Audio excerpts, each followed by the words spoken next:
My name is Adam Daniel Mezei, your producer of marketing and distribution. Thanks again for watching. This is Toronto. It's the winter, it's snowing, and I'm outside as per usual. So an interesting little trend that I've been noticing of late, of course in the wake of some interesting interviews that I have done in past weeks, I've been receiving quite a bit of inquiry from filmmakers that are looking to basically tweak their marketing campaigns and trying to get more traction for their films, as any good and well-meaning filmmaker would attempt to do. However, what I'm also noticing is a kind of disturbing trend, which is not really so disturbing for independent film, but having said that, I find it to be a really perplexing phenomenon. That is, that I'll have a lot of people basically inquiring and going through the motions of putting down their marketing ideas, not their full plan of course, but their marketing ideas on paper. And then they state their aspirations quite clearly. They seem to have done quite a bit of thinking in terms of what they want to achieve from their film.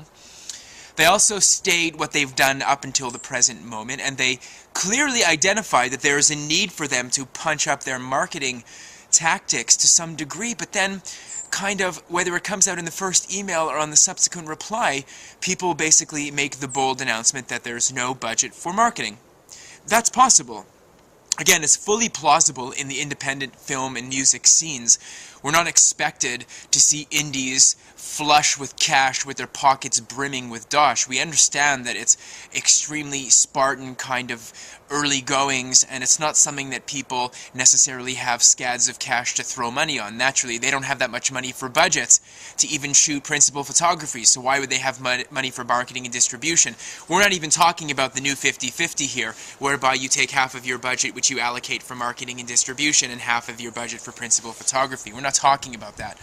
We're just talking about like basic marketing, you know. So they'll say, well, we'd like to do this, this, this, and that. We'd like to bring you on, but we have no money for marketing budget.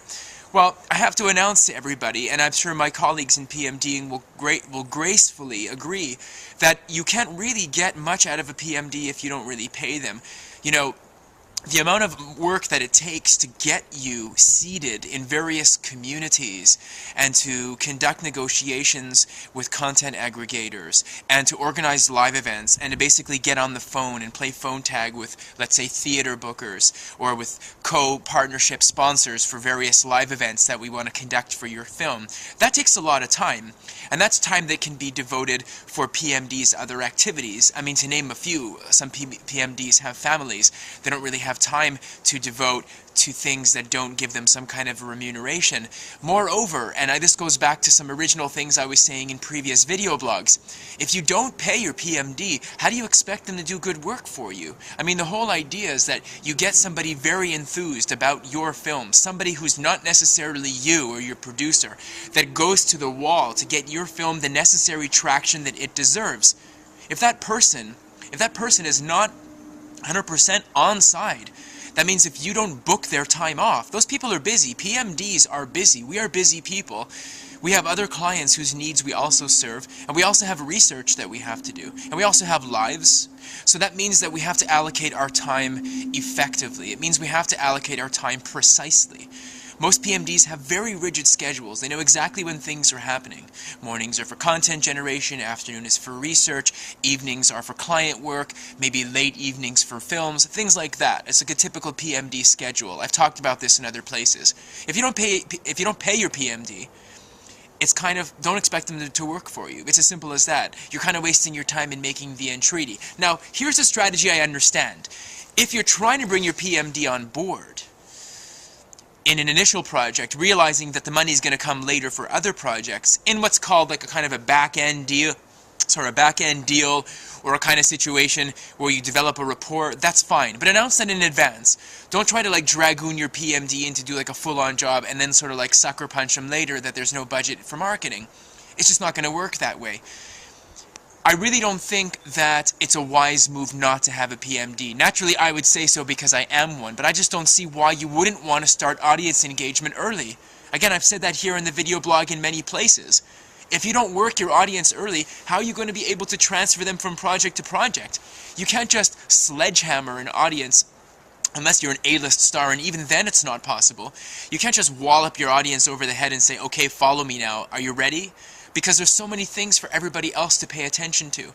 And if you're already dealing in an ultra scant, thin marketing environments, you've got to be able to capitalize early and on, I don't even know, I don't even start throwing out numbers, but whatever you think PMDs cost, I am almost certain that you have the budget for that. And if you don't, try to do it yourself, but a PMD won't come on and help you. I can tell you right now. And that's from, I would say, tens of emails that I've received in the wake of a couple of interviews.